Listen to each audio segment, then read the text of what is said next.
I'm under the impression, I know that it's been denied, but it's just what I believe. And if I'm wrong, I'm wrong. That Andrew Barry and Stefanski didn't want Shedeur, and this was You're an wrong. edict from the owner. That's fine. That's just what I believe.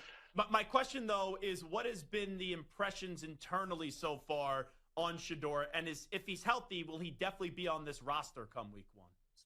Okay, so I just want to go because I know people can believe whatever they want to believe. I'm telling you, and I know as a fact that was not the case at all. I think there were discussions, and even if you saw Jimmy Haslam's press conference, when they all went home after day two, there was no thought that Shedeur Sanders was going to be on this roster. And then after the fourth round ended, they got together, and even as the fourth round was progressing, he was still on the board. AB got everybody together. This story's been told many times, Sure. whether you believe it or not. It is the truth. And they just said at this point, it's a lottery ticket, right? We know that everybody evaluated him to be, a first or a second round quarterback. We all know now that the pre-draft process was less than stellar, which is why he went at pick 144.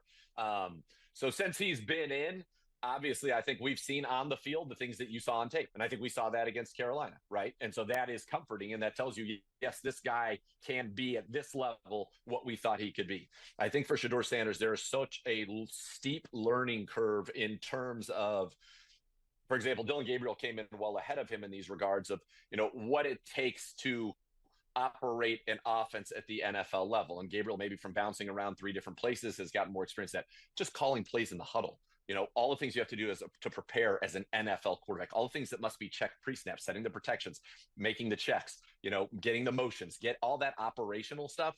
And I thought he did a very good job of that in his first game. He has worked hard. He has worked his butt off since he has been in this building. He still is playing catch up.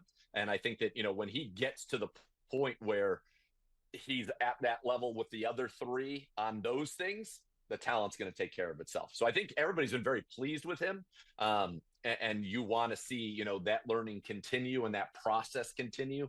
And if it does, I think there's a good chance that Shedeur Sanders, as we talked about months ago, can be the guy that solved this problem for this organization. But there is a long way to go. That's potential. There's a long way to go and a lot of work that has to be done to end, and you need to stay healthy to get there.